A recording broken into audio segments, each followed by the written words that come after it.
Welcome to the HR Learning Hub, where we decode HR concepts, dive into people analytics, and learn how to tell stories, not just share numbers. In this series, we are creating Employee Engagement Insights Dashboard. Dashboards are merely numbers and charts, but as an HR, we need to look beyond data and interrogate the numbers and charts by asking the right questions. In the first part of video, we will do exactly that. We will read this employee engagement dashboard not as an Excel expert but as a HR professional. First, let's understand what we have over here. On left, we have slicers to filter our data as per department and tenure. At top, we have key matrix, response rate, how many employees have filled the survey, percentage and count both. Overall engagement score. This is an average score of all the questions. These are the different questions that we have and they have been answered on a Likert scale. 5 being strongly agree and 1 being strongly disagree. These questions are further categorized into these categories: leadership, work environment or infrastructure, growth and development, culture and engagement.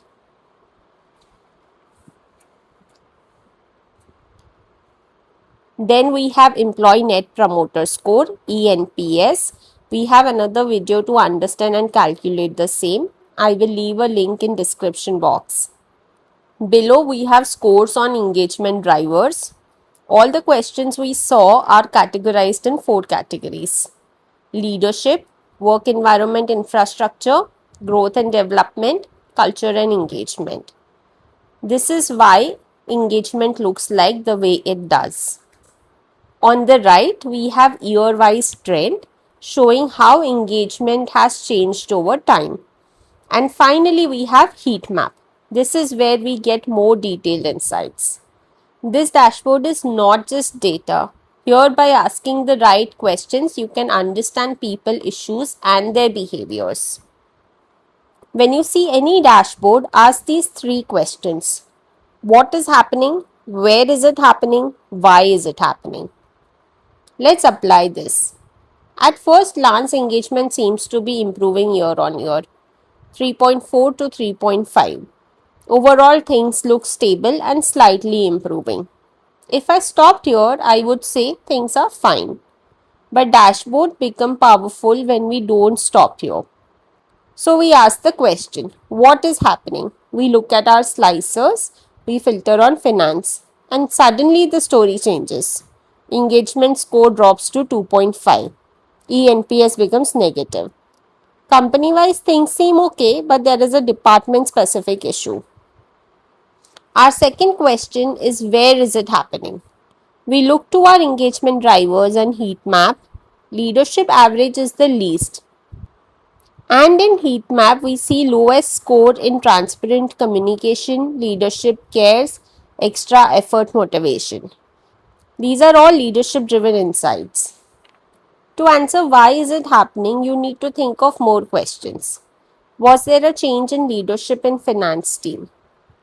If not leadership change, did a new influential person join the team?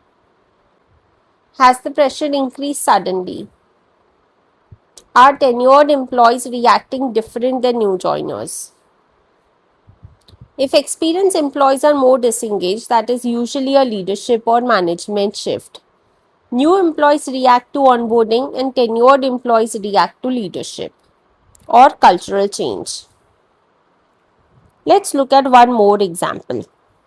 We filter on tech team. Everything looks great. Increase in engagement as well. Except one thing. Tools and resources are significantly lower.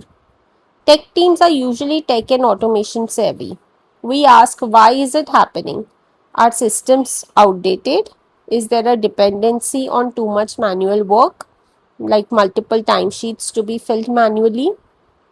Even high performing teams will have friction points, and asking the right questions, slicing the data will give you more insights. Dashboards will not solve problems but help you ask better questions. Let's begin. We will create helper tables and helper columns and also understand the data. I have created a new sheet. Let's look at that. So in our survey results, we have employee ID, department, location, responded, whether the employee has responded yes or no, tenure of the employee. Then these are different questions that we saw across different categories: leadership, work environment, growth and development, culture and engagement. So these 4 questions belong to leadership category. I have created a helper column over here with leadership average score. Let's do a quick average equals to average. We select these 4 columns, close the bracket. So now we've got the average score. Because there are some employees who have not responded to the survey, we are getting this error. Prefix the formula with if error. Returns average if scores are available. If not, hyphen.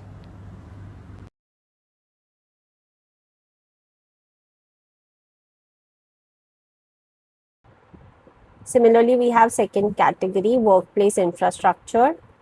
I have already created the helper column and calculated the average score. We have another one, growth, and then we have culture. Now we have to do a total average for all 4 of these categories. Again, we use the same formula, equals to average, culture, growth, work environment, and leadership.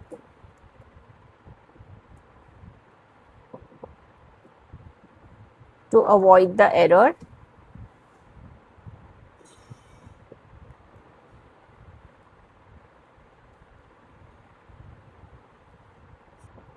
then we have ENPS question. We saw the question over here.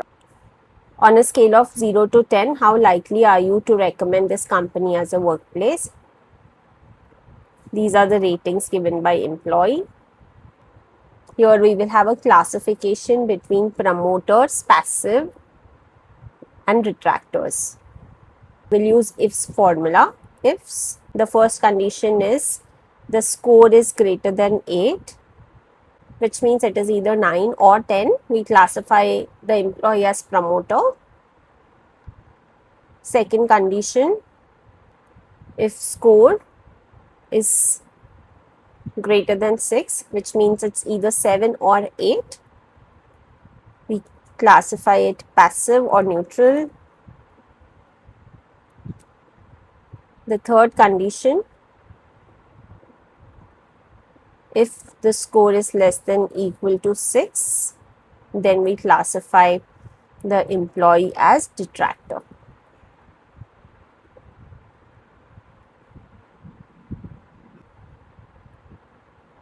Now again, there might be some blanks over here which is reflecting as detractor. To avoid that, we will add is blank. If score is blank, then written hyphen.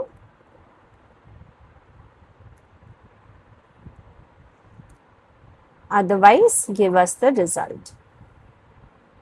Now if we see if the score is blank, then we are getting hyphen.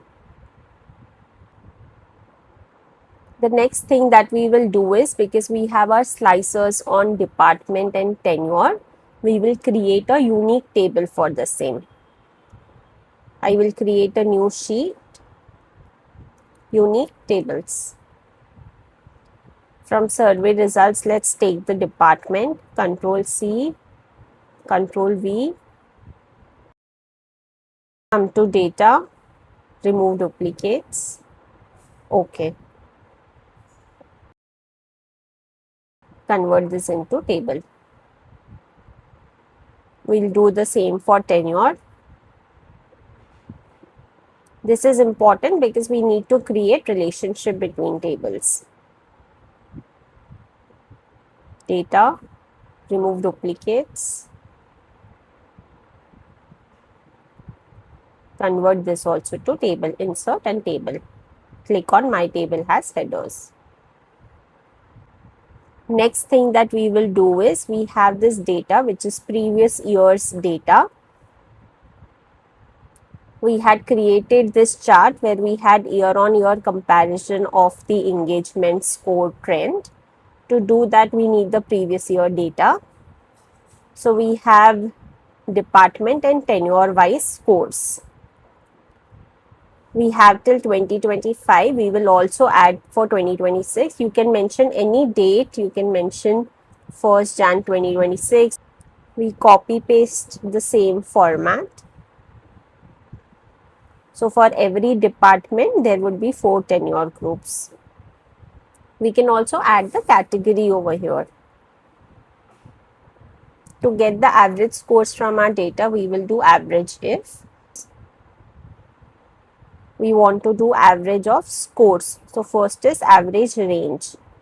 For that, we will select total average score.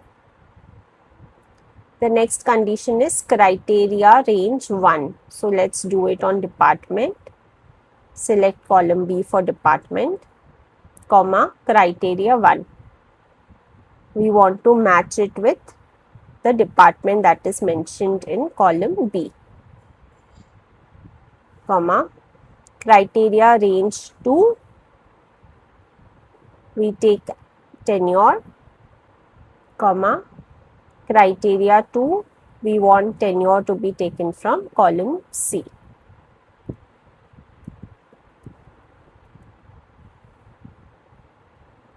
And now we've got the average across department and tenure groups for 2026 data. Now we will create relationship between our tables, survey results, unique tables and previous year data so that our slicer works the way it is working in this dashboard. To do that, we'll come to survey results, insert, pivot table, add this data to data model, OK. A new worksheet is created. Let's rename it quickly, calculations. Come to pivot table, analyze, relationships, new, select engagement survey which has our 2026 data, select department as column and then take department table which we created in unique table and take department as column. Okay. Next, new, we will take department table, department and previous year survey result, department from this as well. Because none of the table have a unique value, we had to create this new table which is department which has unique values. Similarly for tenure, we will do the same. Engagement survey,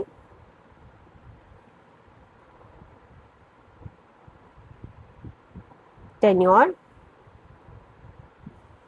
from tenure again we have tenure. Okay. One more, previous year's result, tenure, new table tenure and column also tenure. Okay.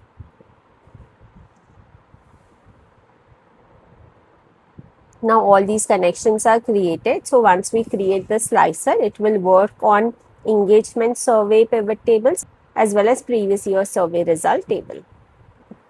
That's it for this video. In next video, we will create different charts. We will learn about ENPS and create the heat map. So stay tuned. If you're finding my videos helpful, please like and comment. This motivates me to create more such content. Also, in case you've not subscribed to my channel yet, please click on the subscribe button. Bye-bye for now. Until next time, keep learning.